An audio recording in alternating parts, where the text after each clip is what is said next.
Good morning. કોયડો 2.12 ચોપડીનો page number 59 ઉપર એ સમજાવું છું.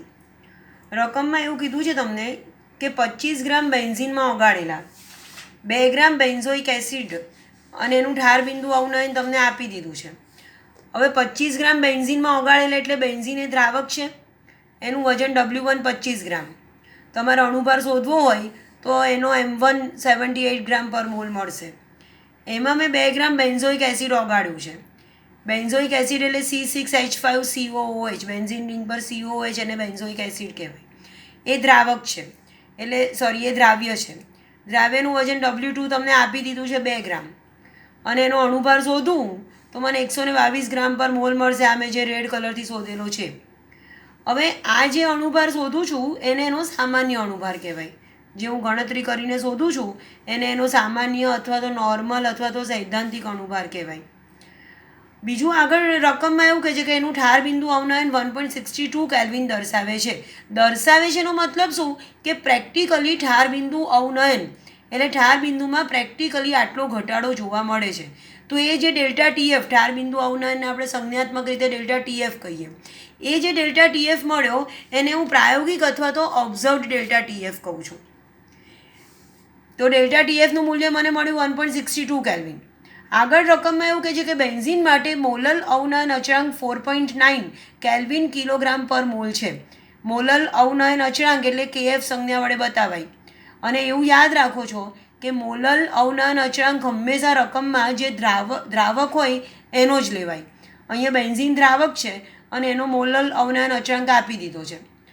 જો એસિડ દ્રાવણમાં દ્વિઅણુ બનાવતો હોય, એસિડ એટલે બેન્ઝોઇક એસિડ દ્રાવણમાં દ્વિઅણુ બનાવે છે એટલે એનું સુયોજન થાય છે અને 2 અણુ ભેગા થઈ અને એનો એક અણુ બની જાય છે. તો ક્વેશ્ચન એવો છે કે એસિડનું કેટલા ટકા સુયોજન થયું હશે.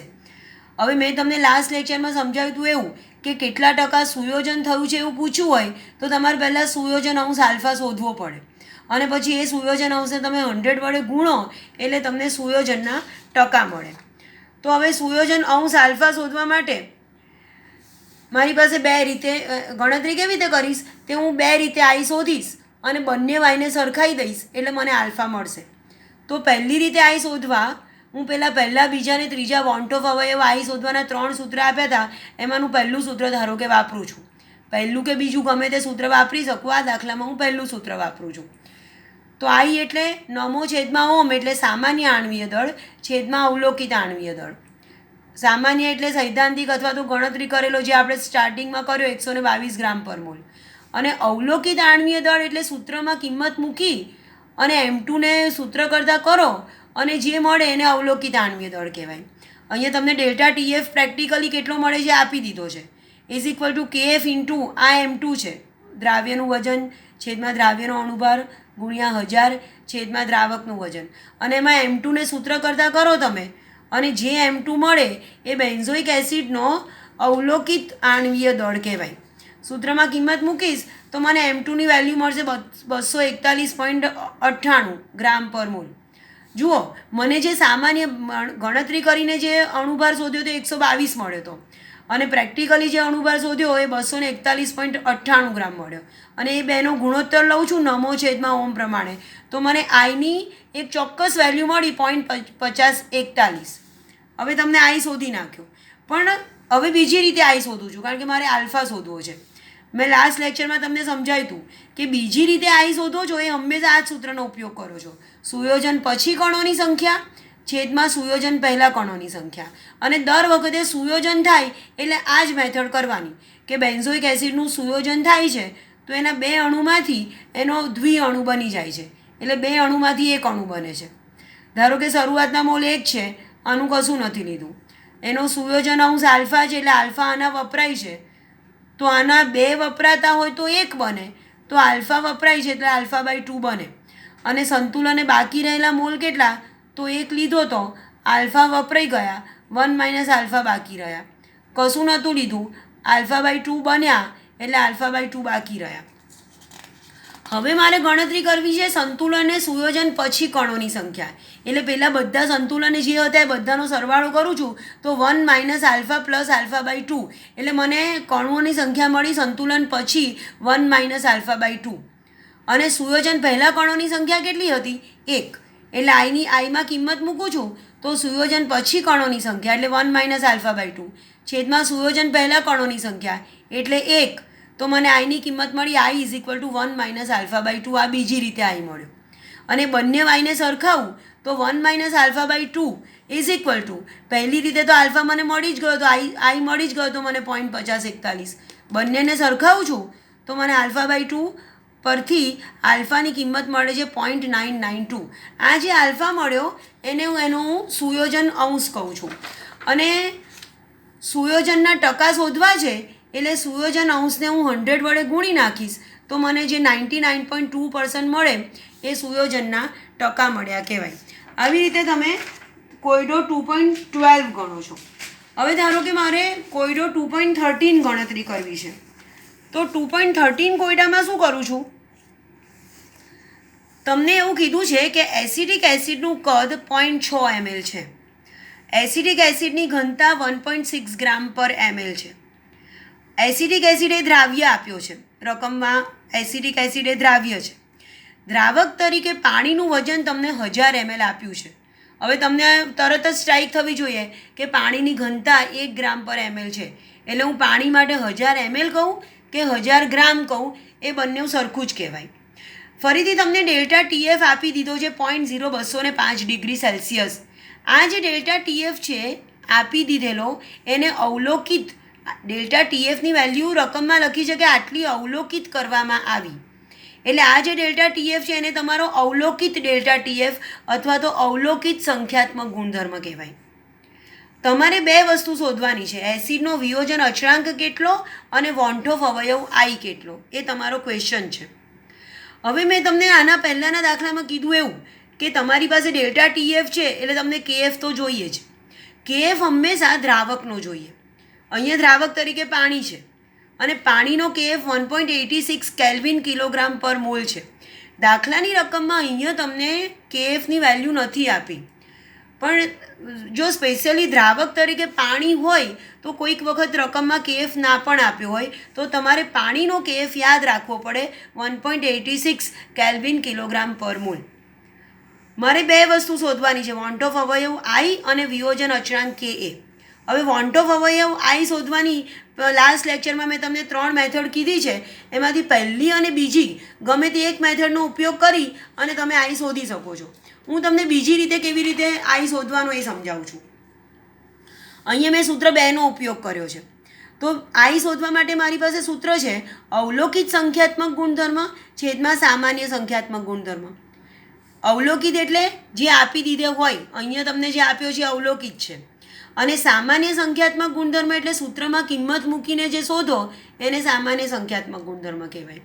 તો ડેલ્ટા ટીએફ સૂત્રમાં કિંમત મૂકું છું તો delta TF is equal to KF into M, અને એમ એટલે મોલાલિટી, તો દ્રાવ્યનું વજન છેદમાં દ્રાવ્યનો અણુભાર ગુણ્યા 1000 છેદમાં દ્રાવકનું વજન.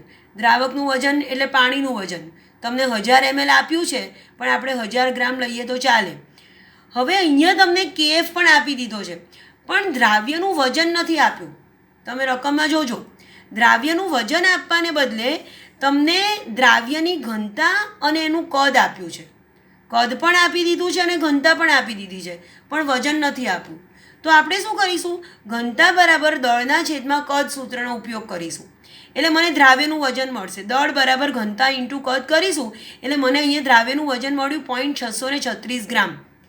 તો હું હવે delta TF is equal to KF મારી પાસે 1.86, W2 મેં અહીંયા શોધ્યો એ 0.636 ગ્રામ, M2 એટલે અણુભાર દ્રાવ્યનો 60 ગ્રામ પર મોલ 1000ના 1000, અને W1 એટલે દ્રાવક તરીકે પાણીનું વજન 1000, અને સૂત્રમાં કિંમત મૂકીશ તો મને ડેલ્ટા ટીએફ મળશે. એને હું સામાન્ય ડેલ્ટા ટીએફ કહું છું, ગણતરી કરીને મેળવેલો. એ મને મળ્યો 0.019 કેલ્વિન. હવે હું ફરીથી આઈના સૂત્રમાં કિંમત મૂકું છું. આઈ એટલે અવલોકિત ડેલ્ટા ટીએફ છેદમાં સૈદ્ધાંતિક ડેલ્ટા ટીએફ. અવલોકિત એટલે જે રકમમાં આપ્યો છે અને સૈદ્ધાંતિક એટલે હમણાં મેં જે ગણતરી કરીને શોધ્યો એ, એટલે મને આઈની વેલ્યુ મળી 1.041. આ મને પહેલો જવાબ મળી ગયો. વોન્ટ ઓફ અવયવ આઈ શોધો. હવે બીજો ક્વેશ્ચન એવો પૂછ્યો છે કે એસિડનો વિયોજન અચળાંક કે કેટલો થાય. તમે મારો લાસ્ટ લેક્ચર જોજો, એમાં તમને કે કેવી રીતે શોધવાનું એ સમજાવ્યું છે. તો કે શોધવા માટે આપણે સૂત્ર વાપરીએ છીએ α²C/1 - સી એટલે શું? એની મૂળ સાંદ્રતા કે જે મૂળ મોલાલિટી છે. મોલાલિટી એટલે દ્રાવ્યનું વજન છેદમાં દ્રાવ્યનો અણુભાર ગુણ્યા 1000 છેદમાં દ્રાવકનું વજન, અને સૂત્રમાં કિંમત મૂકીશ તો મોલાલિટી મને મળે છે 0.0106.